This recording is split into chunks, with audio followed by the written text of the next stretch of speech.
ರಸ್ತೆ ಇಲ್ಲ, ಚರಂಡಿ ಇಲ್ಲ, ಮನೆ ಮುಂದೆಯೇ ಕೊಳಚೆ ನೀರು ನಿಂತುಕೊಳ್ಳುತ್ತೆ. ಪ್ರತಿನಿತ್ಯದ ನರಕ ಇದು. ಕಲಬುರಗಿಯ ಸಿದ್ದಾರೂಢ ಕಾಲೋನಿಯ ಜನರು ಗೋಳು ಕೇಳೋರಿಲ್ಲದಂತಹ ಪರಿಸ್ಥಿತಿ ಸೃಷ್ಟಿಯಾಗ್ಬಿಟ್ಟಿದೆ. ಬೇಸಿಕ್ ನೀಡ್ಸ್ ಎಲ್ಲವೂ ಕೂಡ ಮೂಲಭೂತವಾಗಿ ಬೇಕಾಗಿರುವಂತಹ ವ್ಯವಸ್ಥೆನೇ ಇಲ್ಲ. ಕಲಬುರಗಿಯ ಸಿದ್ದಾರೂಢ ಕಾಲೋನಿಯ ಜನರ ಗೋಳು, ತಗ್ಗು ಗುಂಡಿಗಳ ಮಧ್ಯೆನೇ ಜನರ ಓಡಾಟ, ಇದರಿಂದ ಆಕ್ರೋಶ ಸಹಜವಾಗಿ ವ್ಯಕ್ತವಾಗ್ತಾ ಇದೆ. ಇದೀಗ ರಸ್ತೆ ಇಲ್ಲ, ಚರಂಡಿ ವ್ಯವಸ್ಥೆ ಇಲ್ಲ, ಹೀಗಾಗಿ ಮನೆ ಮುಂದೆ ಬಿದ್ದಿರುವಂತಹ ಗುಂಡಿಗಳಲ್ಲಿ ಚರಂಡಿ ನೀರು ನಿಂತ್ಕೊಳ್ತಾ ಇದೆ, ಅದರಲ್ಲೇ ಓಡಾಡ್ತಾ ಇದ್ದಾರೆ ಜನ. ಕಲಬುರಗಿಯ ಸಿದ್ದಾರೂಢ ಕಾಲೋನಿಯ ಜನ, ಆ ಬಡಾವಣೆಯ ಜನ ತಗ್ಗು ಗುಂಡಿಗಳ ಮಧ್ಯೆನೇ ಓಡಾಡ್ತಾ ಇದ್ದಾರೆ. ಈ ರೀತಿಯಾದಂತಹ ಸಮಸ್ಯೆಯನ್ನ ಈ ಬಡಾವಣೆಯ ಜನ ಹಲವು ವರ್ಷಗಳಿಂದ ಅನುಭವಿಸ್ತಾ ಇದ್ದಾರೆ. ಸಹಜವಾಗಿ ಈಗ ಆಕ್ರೋಶ ವ್ಯಕ್ತವಾಗ್ತಾ ಇದೆ. ಯಾವ ರೀತಿಯಾದಂತಹ ಪರಿಸ್ಥಿತಿ ಆ ಬಡಾವಣೆಯಲ್ಲಿದೆ ನೋಡೋಣ.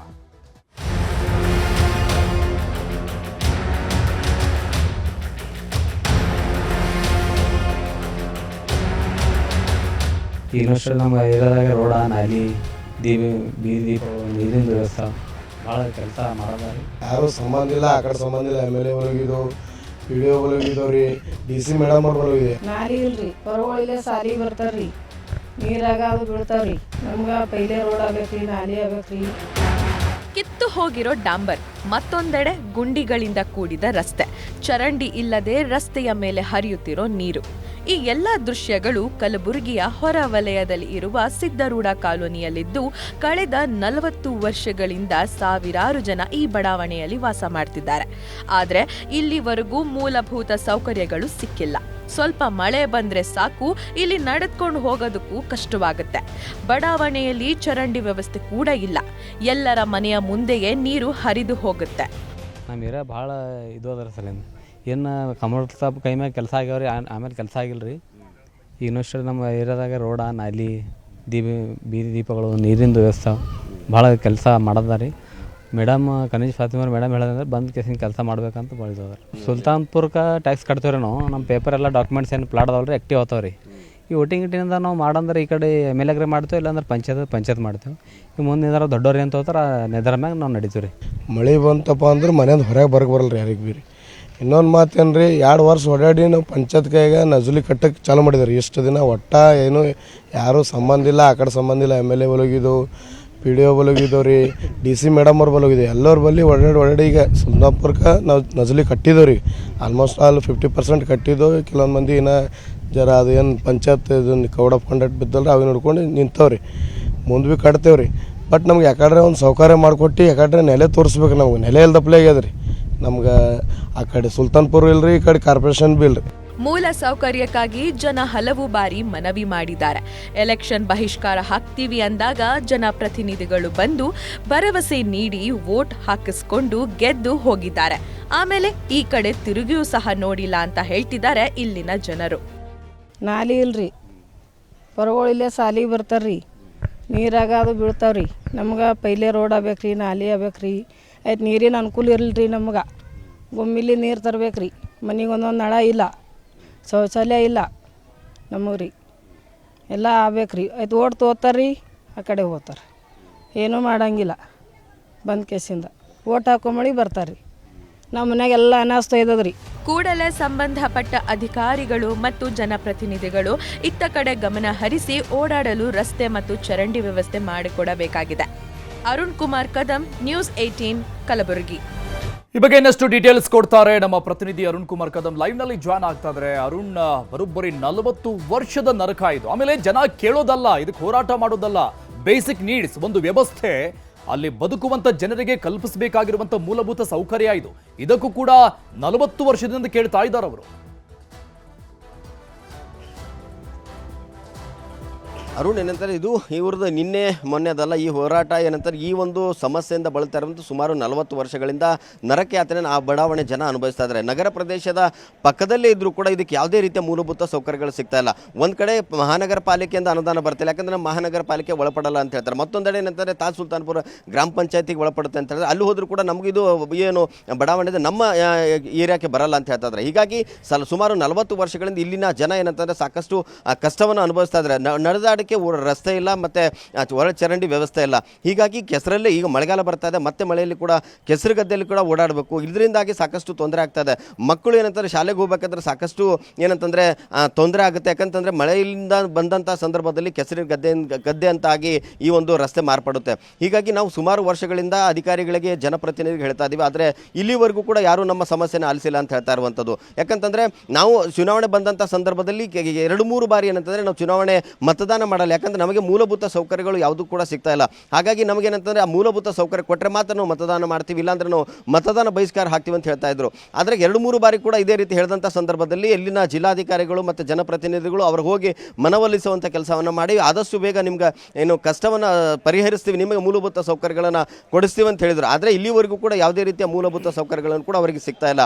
ಪ್ರತಿ ಬಾರಿಯೂ ಕೂಡ ಇದೇ ಸಮಸ್ಯೆ ಆಗ್ತಾ ಇದೆ. ನಾವು ಮಹಾನಗರ ಪಾಲಿಕೆಗೆ ಗ್ರಾಮ ಪಂಚಾಯತಿಗೆ ಅಲಿದು ಸಾಕಾಗಿದೆ. ಅಲ್ಲದೆ ಜನಪ್ರತಿನಿಧಿ ಮನೆಗೂ ಕೂಡ ಅಲಿದ್ದೀವಿ, ಸಾಕಷ್ಟು ಬಾರ ಹೋರಾಟನೂ ಕೂಡ ಮಾಡಿದೆ. ಆದರೆ ಇಲ್ಲಿವರೆಗೂ ಕೂಡ ಯಾರೂ ನಮಗೆ ಏನಂತಂದ್ರೆ ನಮ್ಮ ಸಮಸ್ಯೆಯನ್ನು ಅರುಣ್ ಮಾತಾಡಿಸ್ತೇನೆ. ಕಲಬುರಗಿ ಉತ್ತರ ಶಾಸಕಿ ಖನಿಜ್ ಫಾತಿಮಾ ಅವರು ಸಂಪರ್ಕದಲ್ಲಿದ್ದಾರೆ ಮಾತನಾಡೋಕೆ. ಮ್ಯಾಮ್ ನಮಸ್ಕಾರ. ಕಾಲ್ ಕಟ್ ಆಗಿದೆ, ಮತ್ತೆ ಸಂಪರ್ಕಿಸುವ ಪ್ರಯತ್ನವನ್ನ ಮಾಡ್ತೀವಿ ನಾವು. ಅರುಣ್ ಕಂಟಿನ್ಯೂ. ಈಗ 40 ವರ್ಷ ಅಂದ್ರೆ ಮಿನಿಮಮ್ 8 ವಿಧಾನಸಭೆ ಎಲೆಕ್ಷನ್, 8 ಲೋಕಸಭೆ ಎಲೆಕ್ಷನ್ ಅನ್ನ ಮಾಡಲಾಗಿದೆ ಈ 40 ವರ್ಷದಲ್ಲಿ. ಇಷ್ಟು ಸಾರಿ ಕೂಡ ಜನಪ್ರತಿನಿಧಿಗಳು ಈ ಊರಿಗೆ ವಿಸಿಟ್ ಕೊಟ್ಟಿರ್ತಾರೆ ವೋಟ್ ಬೇಕು ಅಂತ. ಇವ್ರಿಗೆ ಮಿನಿಮಮ್ ಕಾಮನ್ ಸೆನ್ಸ್ ಕೂಡ ಇಲ್ವಾ? ಅಲ್ಲಿ ಒಂದು ರಸ್ತೆ ಇಲ್ಲ, ಇಂಥ ಪರಿಸ್ಥಿತಿಗಳಿದ್ದಾವೆ ಅಂತ ಅನೇಕ ಭರವಸೆಗಳನ್ನು ಸಹಜವಾಗಿ ಕೊಟ್ಟಿರ್ತಾರೆ. ಮಳೆ ಬಂದಂಥ ಸಂದರ್ಭದಲ್ಲಿ ಅವರಿಗೆ ಸಾಕಷ್ಟು ತೊಂದರೆ ಆಗ್ತದೆ. ಯಾಕಂತಂದರೆ ಮಳೆ ನೀರುಗಳ ಮೇಲೆ ತಗ್ಗು ಪ್ರದೇಶಗಳಲ್ಲಿ ನೀರು ನುಗ್ಗೋದ್ರಿಂದ ಸಾಕಷ್ಟು ಮನೆಯಲ್ಲಿದ್ದಂಥ ಏನು ದವಸ ಧಾನ್ಯಗಳು ಕೂಡ ನೀರು ಪಾಲಾಗ್ತಾ ಇದ್ದಾವೆ. ಈ ಬಗ್ಗೆ ಏನಂತಂದರೆ ಈ ಒಂದು ಚುನಾವಣೆ ಬಂದಂಥ ಸಂದರ್ಭದಲ್ಲಿ ಮಾತ್ರ ನಮಗೆ ಜನಪ್ರತಿನಿಧಿಗಳು ಈ ನಮ್ಮ ಒಂದು ಬಡಾವಣೆಗೆ ಭೇಟಿಯನ್ನು ಕೊಡ್ತಾರೆ, ನಮಗೆ ಮತದಾನವನ್ನು ಮಾಡ ಅಂತ ಹೇಳ್ತಾರೆ. ಆದರೆ ಮತದಾನ ಆದ ಬಳಿಕ, ಚುನಾವಣೆ ಮುಗಿದ ಬಳಿಕ ಯಾರೂ ಕೂಡ ನಮ್ಮ ಹತ್ರ ನೋಡಲ್ಲ. ಮತ್ತೆ 5 ವರ್ಷ ಆದಮೇಲೆ ಮತ್ತೆ ಬರ್ತಾರೆ. ಯಾಕಂದರೆ ಈ ಅಧಿಕಾರಿಗಳು ಕೂಡ ನಮಗೆ ಮನವೊಲಿಸುವಂಥ ಕೆಲಸವನ್ನು ಮಾಡ್ತಾರೆ. ಯಾಕಂದರೆ ನೀವು ಭಾರತದ ನಾಗರಿಕರಾಗಿದ್ದರಿಂದ ನಿಮ್ಮ ಮತದಾನ ಹಕ್ಕನ್ನು ನೀವು ತಾವು ವಂಚಿತರಾಗಬೇಡಿ, ಮತದಾನ ಮಾಡಿ ಅಂತ ಹೇಳ್ತಾರೆ. ಆದರೆ ಪ್ರತಿ ಬಾರಿಯೂ ಕೂಡ ಇದೇ ಆಗ್ತಾ ಇದೆ. ಆದರೆ ನಮ್ಮ ಸಮಸ್ಯೆ ಮಾತ್ರ ಇಲ್ಲಿವರೆಗೂ ಬಗೆಹರಿದಿಲ್ಲ. ಯಾಕಂತಂದರೆ ಆ ಒಂದು ಪ್ರದೇಶದಲ್ಲಿ ಮಳೆ ಸಂದರ್ಭದಲ್ಲಿ ಸಾಕಷ್ಟು ಏನಂತ ಮಳೆಗೆ ಬರುವುದರಿಂದ ಎಲ್ಲ ಮನೆಗಳು ನೀರು ನುಗ್ತವೆ ಅಂತ ಇದ್ದಂಥ ಏನು ಅಲ್ಲಿ ಎಲ್ಲರೂ ಕೂಡ ಇರುವಂಥದ್ದು ಲೇಬರ್ ಕ್ಲಾಸ್ ಜನ. ಎಲ್ಲರೂ ಕೂಡ ಬೆಳಗ್ಗೆಯಿಂದ ಸಂಜೆವರೆಗೂ ದುಡಿದ್ರೆ ಮಾತ್ರ ಅವರ ಹೊಟ್ಟೆಯನ್ನು ತುಂಬುತ್ತೆ, ಮಕ್ಕಳೆಲ್ಲ ಏನು ಪಾಲನೆ ಪೋಷಣೆ ಮಾಡೋಕ್ಕಾಗುತ್ತೆ. ಆದರೆ ಅಷ್ಟೆಲ್ಲ ತೊಂದರೆಯನ್ನು ನಾವು ಅನುಭವಿಸ್ತಾ ಇದ್ರು ಕೂಡ ಯಾರೂ ನಮ್ಮ ಸಮಸ್ಯೆಗೆ ಒಂದು ಸ್ಪಂದನೆಯನ್ನು ಕೊಡ್ತಾ ಇಲ್ಲ. ನಮ್ಮ ಸಮಸ್ಯೆಗೆ ಪರಿಹಾರವನ್ನು ಕಂಡುಕೊಂಡ ನಿಟ್ಟಿನಲ್ಲಿ ಯಾರು ಕೂಡ ನಮಗೆ ಬಗೆಹರಿಸುವಂತ ಕೆಲಸ ಮಾಡ್ತಾ ಇಲ್ಲ ಅಂತ ಹೇಳ್ತಾ ಇರುವಂತದ್ದು. ಅರುಣ್, ಇದು ಕಲಬುರಗಿಯ ಹೊರವಲಯ ಬಡಾವಣೆ ಅಂತ ಮಾಹಿತಿ ಗೊತ್ತಾಗ್ತಾ ಇದೆ. ಹಾಗಾಗಿ ಇದು ನಗರ ಸಭೆಗೆ ಒಳಪಡುತ್ತಾ ಅಥವಾ ಗ್ರಾಮ ಪಂಚಾಯಿತಿಗೆ ಬರುತ್ತಾ? ಹೀಗಾಗಿ ಎರಡರ ನಡುವೆ ಒದ್ದಾಡ್ತಾ ಇದೆಯಾ? ನಿರ್ಲಕ್ಷ್ಯಕ್ಕೆ ಒಳಗಾಗ್ತಾ ಇದೆಯಾ? MLA ಯಾರು ಬರ್ತಾರೆ, ಅವ್ರ ಗಮನಕ್ಕೆ ಹೋಗಿದೆಯಾ ಈ ಸಮಸ್ಯೆ? ಇದು ಏನಂತಾರೆ ಉತ್ತರ ಮತಕ್ಷೇತ್ರಕ್ಕೆ ಸಂಬಂಧಪಟ್ಟಂಥ ಬಡಾವಣೆ. ಇದು ಕಳೆದ 40 ವರ್ಷಗಳಿಂದ ಏನಂತಂದರೆ ಇಲ್ಲಿನ ಜನ ಏನಂತಂದರೆ ನಗರ ಪ್ರದೇಶಕ್ಕೆ ಹೊಂದ್ಕೊಂಡೆ ಇಂಡಸ್ಟ್ರಿಯಲ್ ಏರಿಯಾದ ಆ ಒಂದು ಏರಿಯಾದಲ್ಲಿ ಇವರು ವಾಸವನ್ನು ಮಾಡ್ತಾ ಇರ್ತಾರೆ. ಆದರೆ ಇದು ಉತ್ತರ ಮತಕ್ಷೇತ್ರಕ್ಕೆ ಬಂದರೂ ಕೂಡ ಮಹಾನಗರ ಪಾಲಿಕೆ ಮತ್ತು ಉತ್ತರ ಮತಕ್ಷೇತ್ರದ ಶಾಸಕರು ಮತ್ತು ಮಹಾನಗರ ಪಾಲಿಕೆ ಚುನಾವಣೆ ಬಂದಂಥ ಸಂದರ್ಭದಲ್ಲಿ ಮಹಾನಗರ ಪಾಲಿಕೆ ಸದಸ್ಯರು ಇವರಿಗೇನು ಮತದಾನ ಮಾಡ್ಕೊಳ್ತಾರೆ. ಆದರೆ ಮತದಾನ ಮಾಡ್ಕೊಂಡಂಥ ಸಂದರ್ಭ ಮತದಾನಕ್ಕೆ ಮಾತ್ರ ಮಹಾನಗರ ಪಾಲಿಕೆ ಬರುತ್ತೆ, ಆದರೆ ಬಡಾವಣೆ ಮಾತ್ರ ನಮಗೆ ಬರಲ್ಲ ಅಂತ ಹೇಳ್ತಾರೆ. ಆದರೆ ಇದು ಏನಂತಂದರೆ ಮಹಾನಗರ ಪಾಲಿಕೆ ಬರುತ್ತೆ, ನಮಗೆ ಗ್ರಾಮ ಪಂಚಾಯತಿಗೆ ಬರಲ್ಲ ಅಂತ ಪಂಚಾಯತ್ ಅವ್ರು ಹೇಳ್ತಾ ಇದ್ದಾರೆ. ಹೀಗಾಗಿ ಅಲ್ಲಿನ ಏನು ಮನೆಗಳ ಟ್ಯಾಕ್ಸನ್ನು ಕಟ್ಕೋಬೇಕಾದ್ರೂ ಕೂಡ ಸಾಕಷ್ಟು ತೊಂದರೆ ಆಗ್ತದೆ. ಈ ಹಿಂದೆ ಕೂಡ ಸಾಕಷ್ಟು ಬಾರಿ ಏನಂತಂದರೆ ನಮಗೆ ಇಲ್ಲಾದರೂ ಕೂಡ ಎಲ್ಲಾದರೂ ನಮಗೆ ಏನಂದರೆ ದಾಖಲೆಗಳನ್ನು ಬೇರೆ ಬೇರೆ ಅಲ್ಲಿನ ಬಡಾವಣೆಯ ನಿವಾಸಿ ಜಗನ್ನಾಥ ಜಮಾದರ್ ಅವರು ಸಂಪರ್ಕದಲ್ಲಿದ್ದಾರೆ. ನಿವಾಸಿ ಅಷ್ಟೇ ಅಲ್ಲ, ಸಂತ್ರಸ್ತರು ಕೂಡ ಇವರು 40 ವರ್ಷದಿಂದ. ಸರ್ ನಮಸ್ಕಾರ. ನಮಸ್ಕಾರ ಸರ್. ಜಗನ್ನಾಥ್ ಅವರೇ, 40 ವರ್ಷದಿಂದ ಅಲ್ಲಿನ ಸಮಸ್ಯೆ ನೋಡ್ತಾ ಇದ್ದೀವಿ ನಾವು. ಯಾರ್ಯಾರಿಗೆ ಮನವಿ ಕೊಟ್ಟಿದ್ದೀರಿ? ಏನು ಆನ್ಸರ್ಸ್ಗಳು ಸಿಕ್ಕಿದೆ ನಿಮಗೆ ಈ ಬಗ್ಗೆ? ನಾವು ಎಲ್ಲ ಕಡೆಗೆ ಮಾತಾಡಿದವ್ರಿ, ಇಲ್ಲಿ MLA ಅವರಿಗೂ ಮಾತಾಡಿದೇವ್ರಿ ನಮ್ದು. ಆದ್ರೂ ಕೂಡ ಇಲ್ಲಿ ನಿಮ್ ಏರಿಯಾ ನಮ್ಮಲ್ಲಿ ಬರ್ತಾ ಇಲ್ಲ, ಏನು ನಿಮ್ ಏರಿಯಾ ನಮಗ್ ಸಂಪರ್ಕದಲ್ಲಿ ಇಲ್ಲ ಅಂತ ಹೇಳ್ತಾ ಇದಾರೆ ಸರ್. ಓಕೆ. ಈ ಖನಿಜ್ ಫಾತಿಮಾ ಅವರು ಬಂದಿದ್ರ, ಯಾವತ್ತಾದ್ರೂ ವಿಸಿಟ್ ಕೊಟ್ಟಿದ್ರಾ ಮೇಡಮ್ ಅವರು? ಅಲ್ಲೆಲ್ಲ ಬಂದಿದ್ರು. ಅವರು ಒಂದ್ ಸ್ವಲ್ಪ ರೋಡ್ ಅದು ಮಾಡಿದಾರೆ ಆ ಕಡೆ, ಬಟ್ ಟೋಟಲಿ ಪೂರಾ ಮಾಡಿಲ್ಲ ಸರ್. ಸ್ವಲ್ಪ ಮಾಡಿದ್ದಾರೆ ರೋಡ್. ಅದು ಅವರು ಖಮರ್ ಸಾಬ್ ಇದ್ದಾಗೆ ಆಗಿದೆ ಸರ್ ರೋಡ್. ಬಟ್ ಇವಾಗ ಇಲ್ಲ ಸರ್, ಟೋಟಲಿ ಪೂರಾ ನೀರಿನ ವ್ಯವಸ್ಥೆ ಇಲ್ಲ. ರೋಡಿನ ವ್ಯವಸ್ಥೆ ಇಲ್ಲ, ನಾಲಿ ಇಲ್ಲ ಸರ್. ಮಳೆ ಬಂತಂತಂದ್ರೆ ಪೂರಾ ನೀರು ಮನೆಯಾಗೆ ಹೋಗಿ ಬರ್ತಾವ್ರಿ ಸರ್. ಓಕೆ, ಈಗ ಸಿಟಿಯಿಂದ ಎಷ್ಟು ದೂರ ಇದೆ ಸರ್ ಇದು ಏರಿಯಾ? ಸಿಟಿದಿಂದ ಒಂದು 4 ಕಿಲೋಮೀಟರ್ 5 ಕಿಲೋಮೀಟರ್ ಇದೆ ಸರ್. ಓಕೆ, ಅಂದ್ರೆ ಸಿಟಿ ಔಟ್ಸ್ಕರ್ಟ್ಸ್ ಇದು. ಈಗ ಈ city ನಗರದಿಂದ ಹೊರಗೆ ಹೋಗ್ಬೇಕಂದ್ರೆ ಈ ಬಡಾವಣೆ ಮೇಲೆ ಹೋಗ್ಬೇಕು ಎಲ್ಲ ವೆಹಿಕಲ್ಗಳು ಕೂಡ ಅಲ್ಲ? ಹೌದು ಸರ್, ಹೌದು. ಇಷ್ಟೆಲ್ಲ ಇಂಪಾರ್ಟೆನ್ಸ್ ಇದ್ರೂ ಕೂಡ ಸಿಟಿಗೆ ಹತ್ಕೊಂಡಿರುವಂತ ಬಡಾವಣೆ ಆದ್ರೂ ಕೂಡ ಯಾಕೆ ತಾತ್ಸಾರ? ಏನ್ ಅನ್ಸುತ್ತೆ ನಿಮಗೆ? ಏನು ಮಾಡ್ತೀನಿ ಅಂತ ಆಶ್ವಾಸನೆ ಪಟ್ಟಿದ್ದಾರೆ ಸರ್, ಇನ್ನ ಏನೂ ಆಗಿಲ್ಲ. ಬಜೆಟ್ ಇಲ್ಲ, ಅದಿಲ್ಲ ಅಂತ ಅಲ್ಲ ಹೇಳ್ತಾರೆ. ಸರ್, ಈಗ 40 ವರ್ಷ ಅಂದ್ರೆ ಮಿನಿಮಮ್ 8 ವಿಧಾನಸಭೆ 8 ಲೋಕಸಭೆ ಎಲೆಕ್ಷನ್ ಓಟ್ ಹಾಕಿರಿ ನೀವು. ಸುಮಾರು ಜನ ಬಂದ್ ಹೋಗಿದಾರಲ್ಲ ಈಗಾಗಲೇ. ಏನ್ ಭರವಸೆ ಕೊಟ್ಟರು ಬಂದಾಗೆಲ್ಲ ಅವರು? ಇಲ್ಲಿ ಕಾರ್ಪೊರೇಟರ್ ಎಲೆಕ್ಷನ್ ಆಗ್ತದೆ ಸರ್. ಕಾರ್ಪೊರೇಟರ್ ಎಲ್ಲ ವೋಟಿಂಗ್ ಬರ್ತಾರೆ, ವೋಟಿಂಗ್ ಹಾಕ್ರಿ ಎಲ್ಲ, ನಾ ಅದು ಮಾಡಿಸ್ತೀನಿ ಇದು ಮಾಡಿಸ್ತೀನಿ ಅಂತ ಹೇಳ್ತಾರೆ ಸರ್. ಆಮೇಲೆ ವೋಟಿಂಗ್ ಗೀಟಿಂಗ್ ಎಲ್ಲ ಕಾರ್ಪೊರೇಷನ್ MP MLA 3 ವೋಟಿಂಗ್ ಮಾಡ್ತೇವೆ ಸರ್ ನಾವು. ಹೌದು. ಈಗ ನಮ್ಮಲ್ಲಿ ಕಾರ್ಪೊರೇಟರ್ ಕೇಳಕ್ ಹೋದ್ರೆ ನಿಮ್ ಏರಿಯಾ ಕಾರ್ಪೊರೇಷನ್ದಾಗ ಬರಲ್ಲ ಅಂತ ಹೇಳ್ತಾರ. ನಾ ಏನ್ ಮಾಡಿ ಒಂದು ಲೈಟ್ ಸುದ್ದಕ್ಕೆ ಹಾಕ್ಸಿಲ್ಲ ಸರ್ ನಮ್ಮ ಏರಿಯಾಕ್ಕೆ ಇನ್ನೂವರೆಗೂ. ಅಲ್ಲ, ಈಗೇನೋ ಚುನಾವಣಾ ಬಹಿಷ್ಕಾರ ಮಾಡ್ತೀವಿ ಅಂತ ಹೇಳ್ತಾ ಇದ್ದೀರಂತೆ ಅಲ್ಲಿನ ಎಲ್ಲಾ ನಿವಾಸಿಗಳು. ಸರ್ ನಮ್ಗೆ ಎಲ್ಲ ಅನುಕೂಲ ಮಾಡ್ಕೊಟ್ರೆ ನಾವು ವೋಟಿಂಗ್ ಮಾಡ್ತೇವೆ ಸರ್. ಎಲ್ಕಾದ್ರೂ ಮಾಡಲ್ಲ ಸರ್, ಈ ಸಲ ವೋಟಿಂಗ್ ಮಾಡಿಸಲ್ಲ ಸರ್ ನಾವು ಯಾರು. ಈ ಹಿಂದೆ ಯಾವಾಗಾದ್ರೂ ಈ ರೀತಿ ನಿರ್ಧಾರ ತಗೊಂಡಿದ್ರಾ ನೀವು? ಹೋರಾಟ ಮಾಡಿದ್ರಾ? ಇಲ್ಲ ಸರ್, ಮಾಡಿದಿಲ್ಲ. ಓಕೆ, ಮಾಡ್ತಾರೆ ಅಂತ ಕಾಯ್ಕೊಂಡೇವ್ ಸರ್. ಆದ್ರೂ ಕೂಡ ಇನ್ನೂವರೆಗೂ ಏನೂ ಮಾಡಿಲ್ಲ ಸರ್ ಇಲ್ಲಿ. ಓಕೆ, ನೋಡೋಣ ಜಗನ್ನಾಥ್ ಅವರೇ ಏನಾಗುತ್ತೆ ಅಂತ. Thank you so much news ಏರಿಯನ್ ಜೊತೆ ಮಾತನಾಡೋದಕ್ಕೆ. ಥ್ಯಾಂಕ್ ಯು ಅರುಣ್ ಡೀಟೇಲ್ಸ್ಗೆ. ಇಲ್ಲಿ ಬರೋಬ್ಬರಿ 15 ಕುಟುಂಬಗಳು, 70ಕ್ಕೂ ಹೆಚ್ಚು ಜನರಿದ್ದಾರೆ. ಅಷ್ಟೂ ಜನರಿಗೆ ರಸ್ತೆನೇ ಇಲ್ಲ ಓಡಾಡೋಕೆ. ಗದ್ದೆ ಅಂಚಿನಲ್ಲೇ ನಡೆದಾಡುವಂತಹ ಪರಿಸ್ಥಿತಿ ನಿರ್ಮಾಣ ಆಗಿದೆ ಇಲ್ಲಿನ ಜನರಿಗೆ.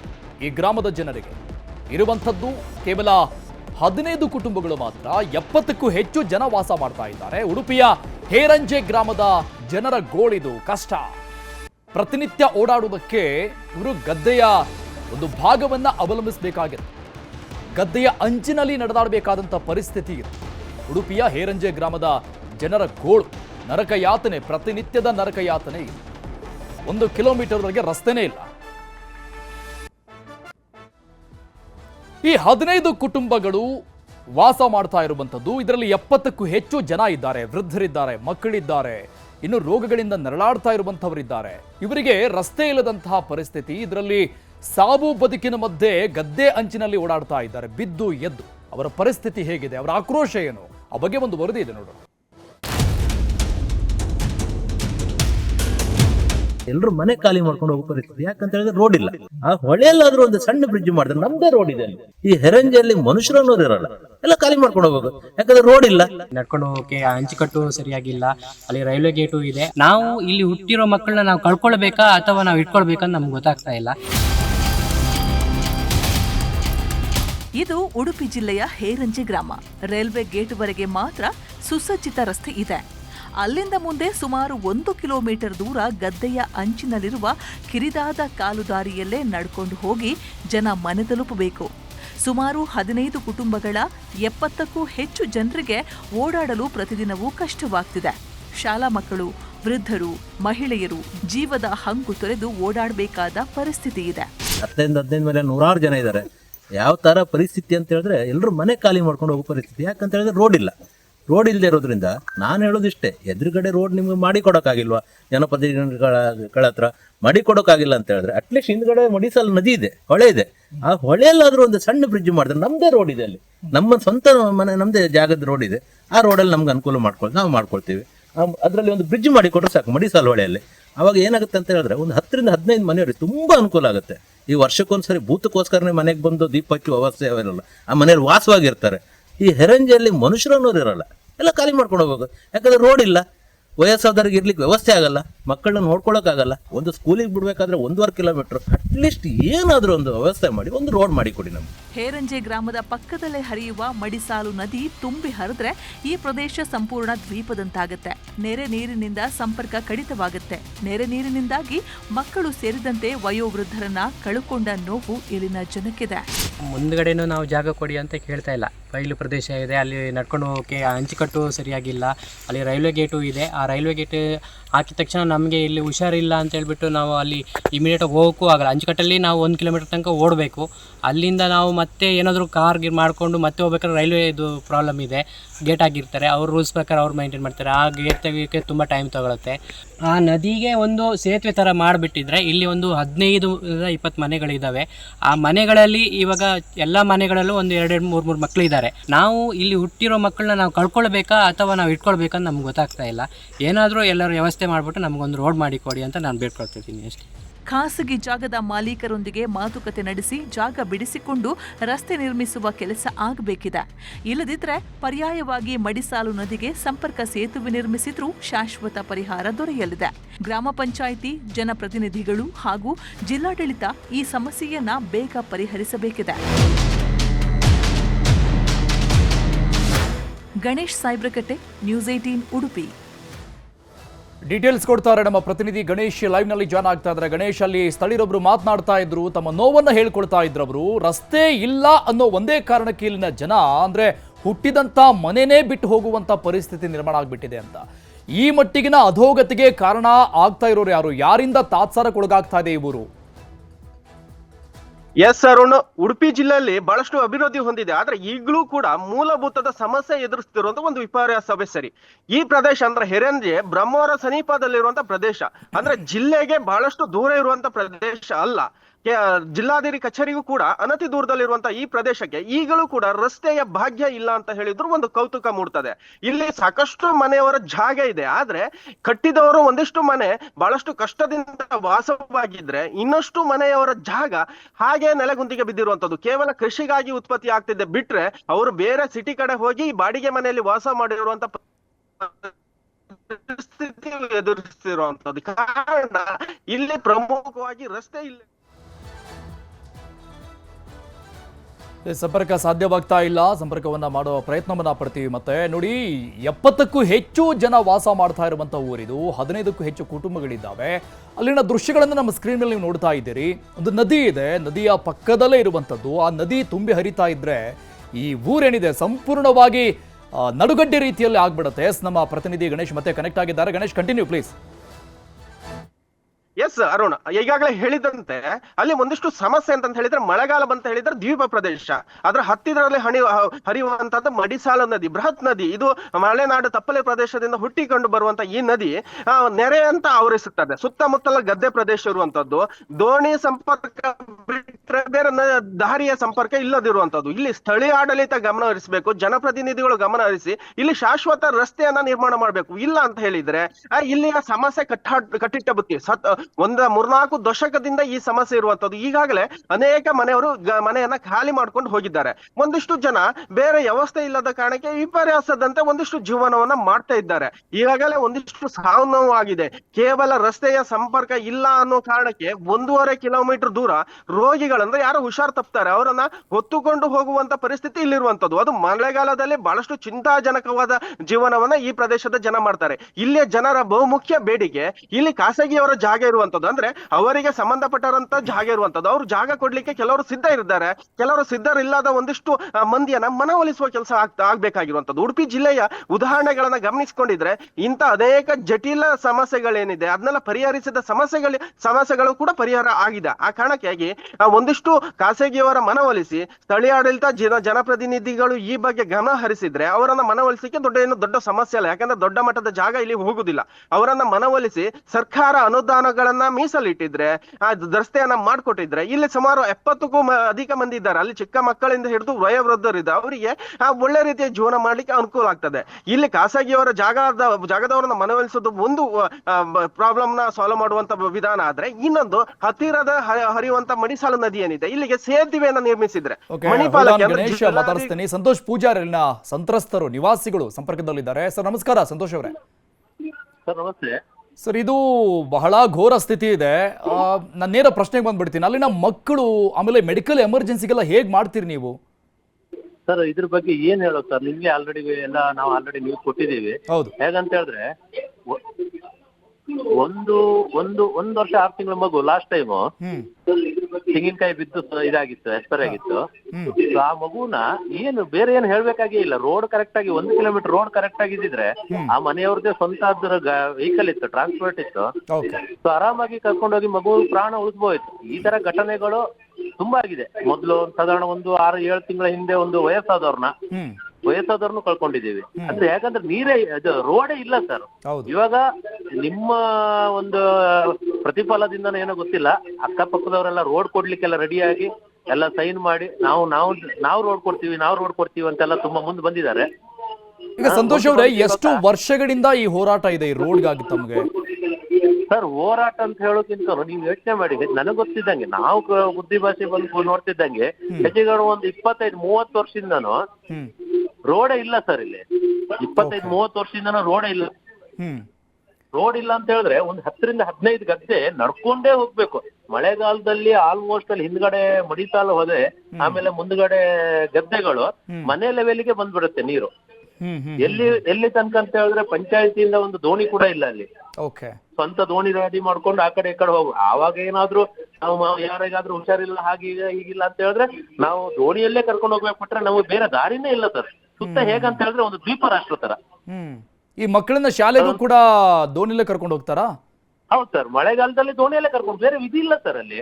ಇವಾಗ ನಾವು ನಿಮ್ಗೆ ಕ್ಲಿಯರ್ ಪಿಕ್ಚರ್ ಕೊಟ್ಟಿದೀವಿ ಅಲ್ಲಿ ನೋಡಿ. ಹೆಚ್ಚು ಕಡಿಮೆ ಒಂದು 15-20 ಗದ್ದೆಗಳಿದೆ. ಆ 20 ಗದ್ದೆನು ಬೇರೆ ಈ ಬೇಸಿಗೆಗಾಲದಲ್ಲಿ ನಾವು ಓಡಾಡ್ಕೊಳ್ಳಿಕ್ ಅಂತಾರ ಆ ಗದ್ದೆನ ಹೊಡ್ಕೊಂಡು ಒಂಚೂರು ರೋಡ್ ಮಾಡ್ಕೊತೀವಿ. ಆ ಮಳೆಗಾಲದಲ್ಲಂತೂ ನಾವು ಅಂಚಿನ ಕಟ್ಟಲ್ಲೇ ಹೋಗ್ಬೇಕು. ಅಂಚಿನ ಕಟ್ಟಲ್ಲೇ ಅಲ್ಲಿ ಬಿದ್ದು ಎದ್ದು ಯಾರು ಕೇಳೋರಿಲ್ಲ. ಅದು ಹೇಳ್ತಾ ಇದ್ದೀನಲ್ವಾ ಸರ್, ನಾನು ಅದೇ ಹೇಳ್ತಾ ಇದ್ದೀನಿ. ನಿಮ್ಗೆ ಪ್ರಥಮವಾಗಿ ನಿಮ್ಗೆ ಕೃತಜ್ಞತೆ ಹೇಳ್ತೀನಿ ನ್ಯೂಸ್ 18 ಅವ್ರಿಗೆ. ಯಾಕಂತ ಹೇಳಿದ್ರೆ ನಿಮ್ಮ ದಯೆಯಿಂದ ಇವಾಗ ಹೇಗಾಗಿದೆ ಅಂತ ಹೇಳಿದ್ರೆ ಸರ್, ಜಾಗ ಕೊಡೋದೇ ಇಲ್ಲ ರೋಡಿಗೆ ಅಂತ ಹೇಳಿದವ್ರಲ್ಲ, ಅವ್ರ ಮಕ್ಕಳು ಅಮೆರಿಕ ಅಲ್ಲಿಂದೆಲ್ಲ ಫೋನ್ ಮಾಡ್ಕೊಂಡು ಆ ಮಗುಗೋಸ್ಕರ ಆದ್ರೂ ರೋಡ್ ಕೊಡ್ಬೇಕು, ಹೇಗಾದ್ರೂ ಮಾಡಿ ಈ ಸರಿ ಒಂದು ಅವ್ರಿಗೆ ರೋಡ್ ಕೊಟ್ಬಿಡಿ.